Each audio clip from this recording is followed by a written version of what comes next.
जय हिंद बच्चों, सीखो प्लस क्लासेस के सीरीज में आपका स्वागत है। आज हम बात करेंगे प्रकाश का परावर्तन और अपवर्तन। ये सेट 3 है और इससे पहले हम 2 सेट करा चुके हैं, ठीक है ना। तो ये 25 प्रश्नों का कलेक्शन है जो प्रीवियस ईयर आपको वार्षिक परीक्षा में पूछा हो गया है, ठीक है। तो चलिए चलते हैं पहला क्वेश्चन से। कह रहा है कि निम्न में से आवर्धक शीशा मैग्नीफाइंग ग्लास कौन है। मैग्नीफाइंग ग्लास का मतलब होता है कि ऐसा उपकरण जिसमें छोटे वस्तु को हम बड़ा करके देखते हैं, ठीक है ना। तो मैग्नीफाइंग ग्लास कौन है, तो इसमें से मैग्नीफाइंग ग्लास कौन होगा आपका, उत्तल लेंस, ठीक है। चलिए अगला क्वेश्चन आपका है कि उत्तल दर्पण में आवर्धन का महत्तम मान क्या होता है, ठीक है। तो देखिए उत्तल दर्पण में आवर्धन का महत्तम मान लगभग 1 के करीब होता है, ठीक है। मतलब आवर्धन का मान हमेशा 0 और 1 से छोटा, इसी रेंज में आपका होता है, ठीक है। चलिए अगला क्वेश्चन आपसे पूछा गया है 3 कि वायु का निरपेक्ष अपवर्तनांक वास्तव में होता है, कितना होता है। तो देखिए वायु का निरपेक्ष अपवर्तनांक 1.0003 होता है, मतलब 1 से थोड़ा सा अधिक होता है, 1 से थोड़ा सा अधिक होता है, ठीक है। देखिए अगला क्वेश्चन है 4, निम्नलिखित में किसका अपवर्तनांक सबसे कम है। तो देखिए सबसे कम अपवर्तनांक किसका होता है, आपका पानी का होता है, ठीक है ना। सबसे कम अपवर्तनांक आपका पानी का होता है, ठीक है। तारपीन, बेंजीन और केरोसिन का इससे ज्यादा होता है। क्वेश्चन है वायु में अभिसारी लेंस है, कौन सा है वायु में अभिसारी लेंस, कौन सा होगा। कांच का अवतल लेंस नहीं, अभिसारी मतलब होता है उत्तल, तो यहाँ पर कौन सा दिया हुआ है, कांच का उत्तल लेंस, ठीक है ना। ऑप्शन क्या होगा, सी, अपसारी मतलब अवतल हो जाता है।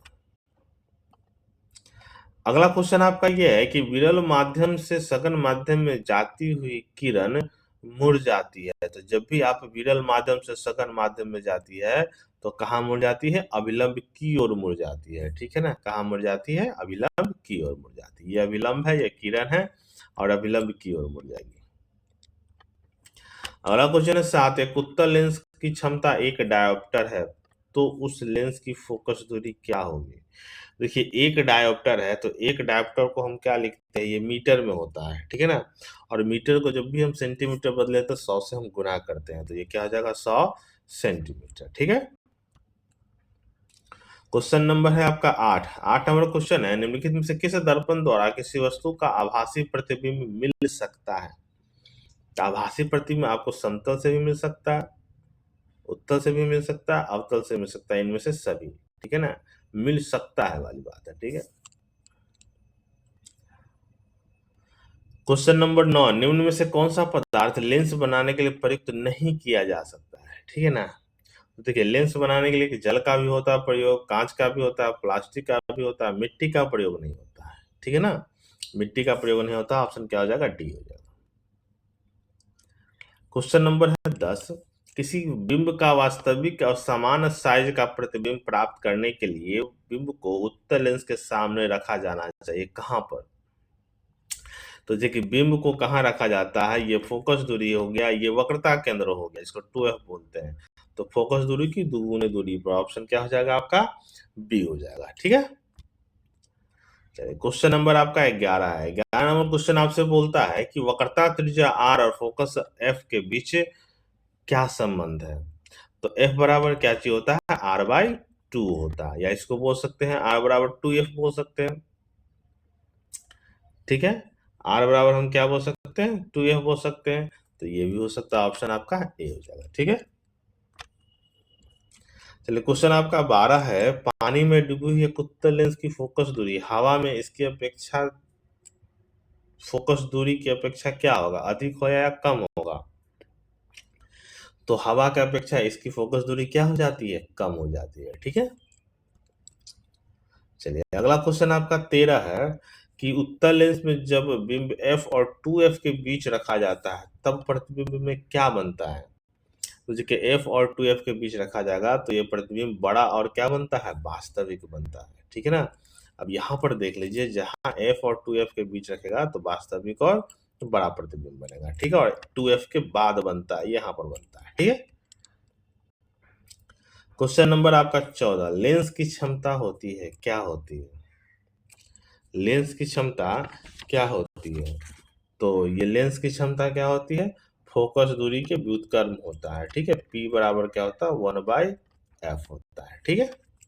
चलिए अगला क्वेश्चन हम लोग चलते हैं। क्वेश्चन नंबर 15 कहा है कि नई कार्तिक चिन्ह परिपाटी के अनुसार दर्पण के सामने रखे गए बिंब की दूरी ली जाती है। कहाँ से ली जाती है, कैसे ली जाती है? ठीक है, दर्पण के अनुसार तो कहाँ ली जाती है? ऋणात्मक। हमेशा बिंब की दूरी बाएं तरफ से ली जाती है, और जो भी लेंस या दर्पण हो बाएं तरफ क्या होता है? ऋणात्मक वैल्यू प्रदान करता है, ठीक है। चलिए क्वेश्चन नंबर आपका 16 कहा है कि एक लेंस की फोकस दूरी 20 सेंटीमीटर है, तो लेंस की क्षमता क्या होगी? तो लेंस की फोकस दूरी 20 सेंटीमीटर, इसका मतलब ये प्लस है, ठीक है ना। और ये प्लस है तो इसको हम लिख सकते हैं 1/20, ये मीटर है तो हम 100 से गुना कर सकते हैं, तो 20 पंचे मतलब +5 डायोप्टर होगा, ठीक है। चलिए क्वेश्चन नंबर अब 17 है, किसी बिंदु वस्तु से मिलकर निकलकर किरणें किसी लेंस से अपवर्तित होकर जिस बिंदु पर मिलती है उसे हम क्या कहते हैं? देखिए कोई भी समानांतर किरणें जिस बिंदु से इससे टकराकर जहां मिलती है उसको हम क्या बोलते हैं? उसको हम बोलते हैं मुख्य फोकस बोलते हैं, ठीक है। क्वेश्चन नंबर 18 है कि दंत विशेषज्ञ किस दर्पण का उपयोग मरीजों के दांतों को बड़ा प्रतिबिंब देखने के लिए करता है? तो बड़ा प्रतिबिंब देखने के लिए कौन सा करता है? आपका अवतल दर्पण। कौन सा करता है? अवतल दर्पण, ठीक है। चलिए क्वेश्चन नंबर आपका 19 है। 19 कह रहा है कि एक प्रयोग में अवतल दर्पण द्वारा किसी बिंब का प्रतिबिंब एक पर्दे पर प्राप्त किया जाता है। दर्पण की फोकस दूरी को निर्धारित करने के लिए प्रयोगकर्ता को मापने की जरूरत है। दर्पण और पर्दा के बीच की दूरी और दर्पण और बिंब के बीच की दूरी, ये दोनों महत्वपूर्ण है, तो ऑप्शन क्या हो जाएगा? ए और बी, ठीक है। अगला क्वेश्चन आपका है, निम्नलिखित में से किसी वस्तु का वास्तविक प्रतिबिंब कौन बना सकता है? तो देखिए किसी वस्तु का वास्तविक प्रतिबिंब कौन बना सकता है? उत्तल लेंस। ऑप्शन क्या हो जाएगा आपका? बी, उत्तल लेंस, ठीक है। अगला क्वेश्चन है 21 कहा कि लेंस की क्षमता 4 डायोप्टर है तो उसकी फोकस दूरी क्या होगी? तो लेंस की क्षमता 4 डायोप्टर है तो उसकी फोकस दूरी बराबर क्या होगा? 1/4, मीटर में है तो 100 से गुना करें, ठीक है। तो यहाँ पर दशमलव में दिया हुआ आप देख सकते हैं, दशमलव में दिया हुआ है, ठीक है ना। तो दशमलव में दिया हुआ तो इसको 1/4 करेंगे तो 0.25 और ये मीटर हो जाएगा फोकस दूरी उत्तल लेंस का, क्योंकि ये प्लस में दिया गया है, ठीक है। चलिए 22 में क्वेश्चन आपसे कह रहा है कि फोटोग्राफिक कैमरा का अभिदृश्यक होता है, कौन सा होता है? तो फोटोग्राफिक कैमरा का अभिदृश्यक कौन सा होता है? उत्तल लेंस, ठीक है। चलिए अगला क्वेश्चन हम लोग चलते हैं 23 प्रकाश तरंग का उदाहरण है, किसका उदाहरण है? प्रकाश तरंग किसका उदाहरण है? तो विद्युत चुंबकीय तरंग का उदाहरण है। ऑप्शन क्या हो जाएगा आपका? बी हो जाएगा, ठीक है। क्वेश्चन नंबर 24 है, कौन सा लेंस अपसारी लेंस भी कहलाता है? तो लोग जानते हैं कि अपसारी मतलब क्या होता है? प्रकाश को छितरा देना जिसको बोल सकते हैं। तो अवतल लेंस को हम अपसारी लेंस बोलते हैं और उत्तल लेंस को अभिसारी लेंस बोलते हैं, ठीक है। अगला क्वेश्चन है, गोलीय दर्पण के परावर्तक पृष्ठ के वृत्ताकार सीमा रेखा का व्यास कहलाता है, क्या कहलाता है? ठीक है ना।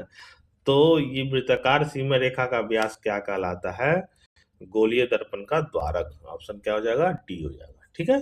तो ये आपका 25 क्वेश्चन था, इसको आपको पढ़ना है, समझना है, और जो भी आपको रिक्वायरमेंट है वो हमें कमेंट्स में डालना है, ठीक है।